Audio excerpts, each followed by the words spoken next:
I'm back. Mr. Clarke's back. Time to take a look at 17.7. Joseph Stalin and the Soviet Union. Some of the key objectives that we'll be taking a look at here is we'll look at how Stalin built a command economy in the Soviet Union. We'll look at how Stalin used terror to build a totalitarian state. We'll analyze Stalin's use of propaganda to control thought and the arts. We'll summarize the characteristics of Soviet society under Stalin, and we'll understand the goals of the Soviet foreign policy. You can see there the larger-than-life imagery there of Stalin. You see the Soviet Union in the background, behind him in the upper image. The hammer and the sickle on the traditional Soviet flags. This is kind of the emblem of the Soviet Union. This represents the union between urban industrial workers, which are the hammer, and then the rural peasants who would be clearing, let's say, the wheat and things like that with the sickle. So the hammer are the hard-working industrial workers, and the sickle, those who are your rural peasants working the farmland.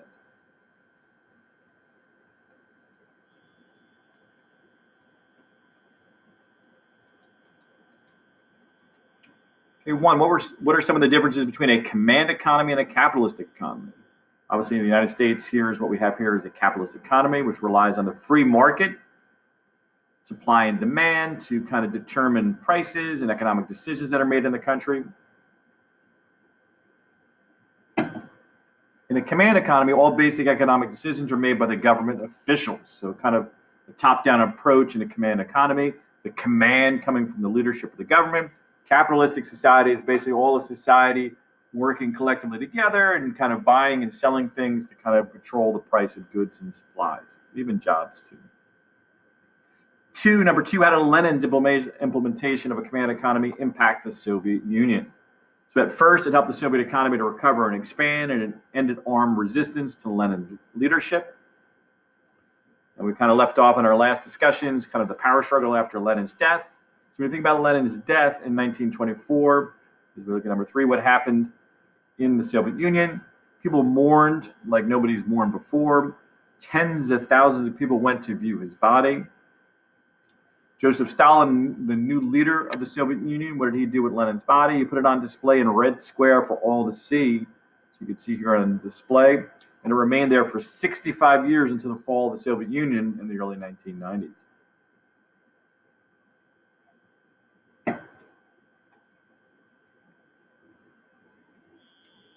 Five, in hopes of improving the Soviet economy. What did Stalin propose in 1928? Well, he had a series of ambitious five-year plans to quickly and dramatically improve industrial development in the Soviet Union. If you remember, during the time in which the Russian czars led that 304-year period of domination of the Romanov dynasty in Russia, well, the czars, because they were so obsessed with complete control of their country and making sure there was no opposition and afraid of upsetting the nobility, they never really modernized. They kind of kept things traditional. You know, almost like when we had looked at the Congress of Vienna in the 1800s after Napoleon, they kind of felt like if they kept things simple, repetitive, the same way of doing things, kind of the conservative way of doing it, they would not meet with any opposition.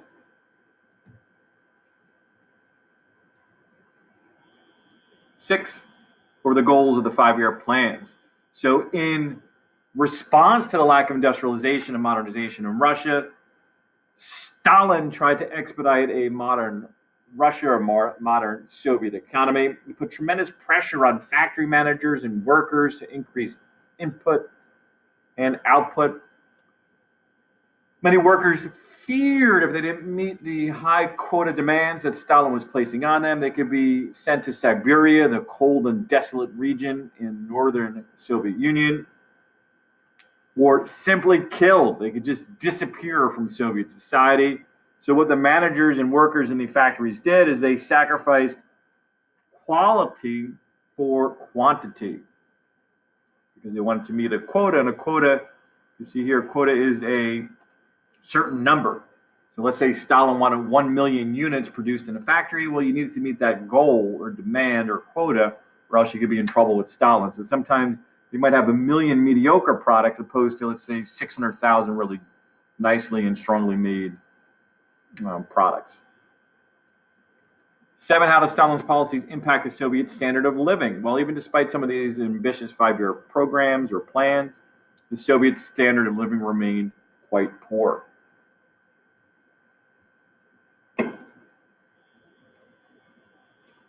8, what agricultural changes did Stalin make? Stalin forced peasants, farmers, and landowners to give up their private plots. It was basically a collectivization of farm land. They forced them to live on state-owned collectives, which were large farms owned by the government and operated by peasants as a group. So basically, they were forced to work on collective land, with the shared output from said crops to go to the Soviet people in general.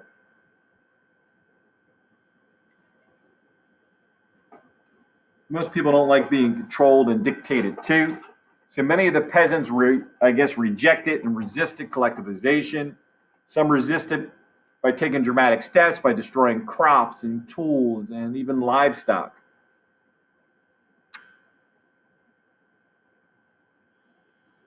How did the Soviet government react to peasants who resisted collectivization?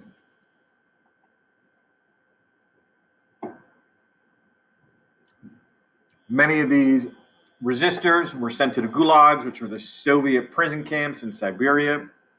There they were worked and sometimes starved to death or just killed. Some of the rumors from the Soviet gulags or prisons was the fact that Stalin actually ordered the prison guards to line up all the prisoners every night for like a roll call. Maybe you've seen this in a prison-based movie. And they have the roll call, everybody checks in, and then the Soviet prison guards would randomly shoot 1 or 2 or 3 prisoners every night just to continue to intimidate the masses. 11, why did some peasants resist the collectivization plan? How did Stalin respond to peasant resistance? Well, similar to what we mentioned with question 10, they did not want to give up their farms, in particular the wealthiest of the Soviet farmers. And let me just capitalize the kulaks here, a little more respect for the kulaks. So the wealthiest of the Soviet farmers were the kulaks, and they had a long-standing tradition of successful farm and crop production. They had made a tremendous amount of money for a long period of time, and they didn't want to give up their farms. So Stalin knew they would be the ones to be most likely resistant to the collectivization of the farmland. So Stalin sent the kulaks to the gulags. So the kulaks to the gulags, were the labor camps. They seized all their grain and all their land, and he left a lot of the people behind, the middle and lower class farmers, to starve. 12, what were the results of collectivization? We can kind of foreshadow what the results are going to be. Poor farm production combined with poor harvest led to a terrible famine throughout the Soviet Union. Many citizens and even historians blame Stalin for what was remembered as Stalin's terror famine. Somewhere between 5 to 8 million Soviet citizens lost their lives during terror, or sometimes remembered as murder famine. I'll actually add that in there because history books kind of reference it in both ways. Suggest you put both down as well. 13, how did Stalin rule? Through terror and intimidation. Here's a quote from Stalin. How do you make everybody happy? Good question. You kill all those who are unhappy. Interesting philosophy. Stalin also said, too, for like complainers or people who protested, he would kill off the protesters. No protester, no complainers. So if you eliminate that person who's protesting or complaining, you don't have any more complaints. 14, what was the Great Purge? How did this purge impact Stalin's power? Well, the Great Purge was the arrest and execution of hundreds of thousands of people whom Stalin suspected of being disloyal. The purges made all the Soviet citizens aware of the consequences of disagreement with Stalin, or disloyalty. They replaced old revolutionaries with young party members loyal to Stalin. Stalin had to hold what were called show trials in Moscow, where he kind of gave people their voice in court, but really in reality they were going to be sentenced to death anyway. And 4 million Soviet citizens were purged during the Great Purge. Now, Stalin made a huge mistake during the Great Purges. He had most of his military leaders, top military leaders and generals murdered in the Great Purge. He saw the top generals as the biggest threat to his power. He also killed off many of the top experts in industry, economics, and engineering. He was a very insecure person. I mean, he was kind of tall. He was 5'4", so I kind of consider that to be on the tall side. But because he had some feeling of insecurities about his height, some people believe that made him a little bit more of a, like a gentle giant or a small tyrant.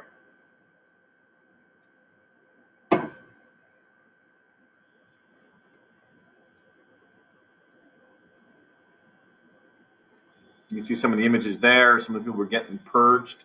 Some never made it to a trial or tribunal or imprisonment. They were just killed, and then big holes were dug, and their bodies were kind of buried in mass graves.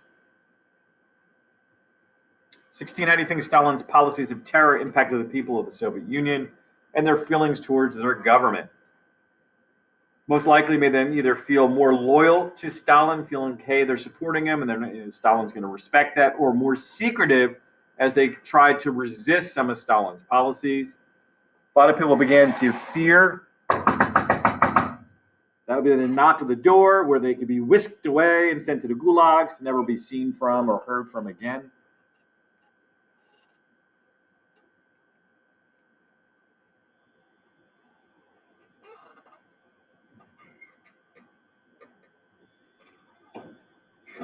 '17, what was Stalin trying to do to boost morale and faith in the communist system? Well, when he tried to establish what is called a cult of personality, and you can see some of the images here. So basically, he's trying to create a godlike following of the Soviet people. Stalin tried to create a cult, which is a loyal following, and his personality was supposed to be larger than life, portraying himself like a godlike or superhuman figure that should be revered by the people.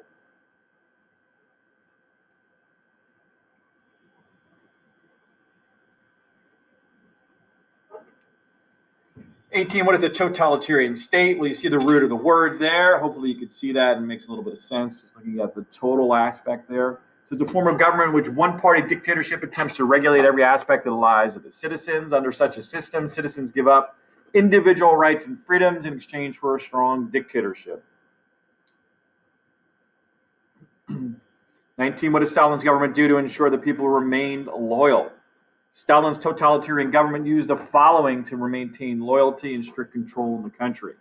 Secret police who investigated and carried out the policies and well wishes, and the wishes, not necessarily well, for Stalin. He had violent purges.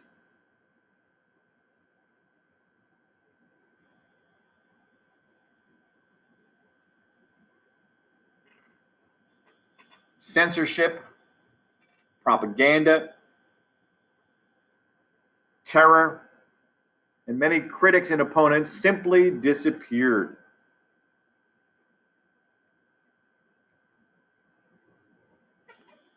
20, what were some ways that Stalin's Communist Party used propaganda?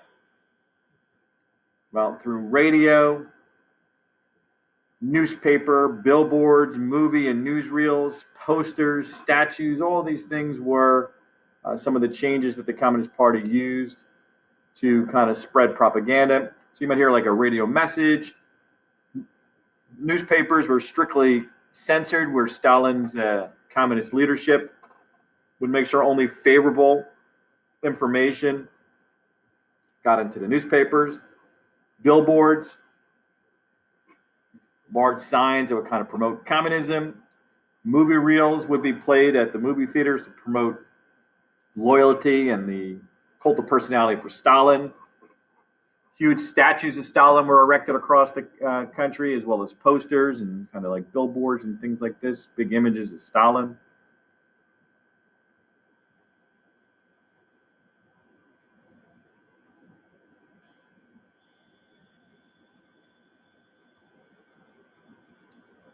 21, how do you think people reacted to the policy of Russification?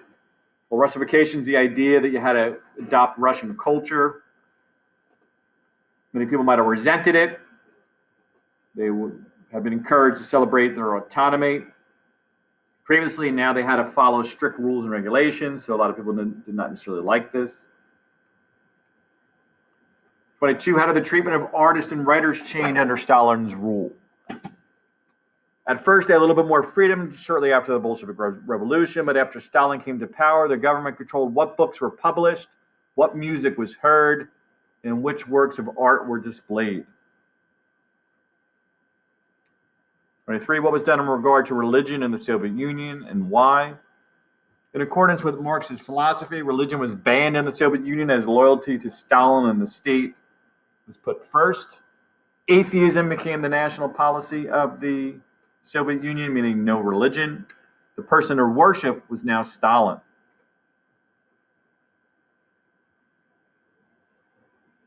24, explain what the word elite means. In this time here in the Soviet Union, elite was a small, privileged group of the ruling class. 25, who do you think made up the elite in Soviet society? How were these people treated differently from the rest of the Russian population? The elite were comprised of Communist Party leaders. They had better access to housing, jobs, better food. So these were people who were kind of the best and the brightest within Soviet society.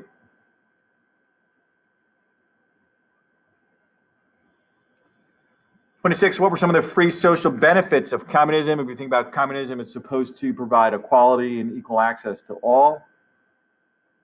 So there are some positive aspects, at least on paper, in regard to communism. And if communism worked in practice, like it says on paper, it might be quite a bit better. All right, so you're looking at 26, some of the best aspects of the free social benefits. This includes public education, medical care, daycare, public recreation, and affordable housing.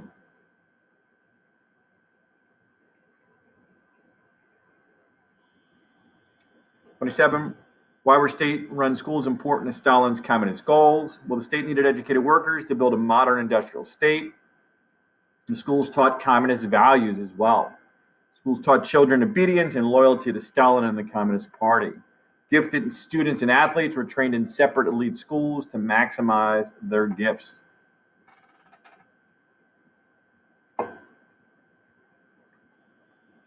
'28, why were Western nations wary of the Comintern? Comintern supported revolutionary groups outside the Soviet Union and produced propaganda against capitalism.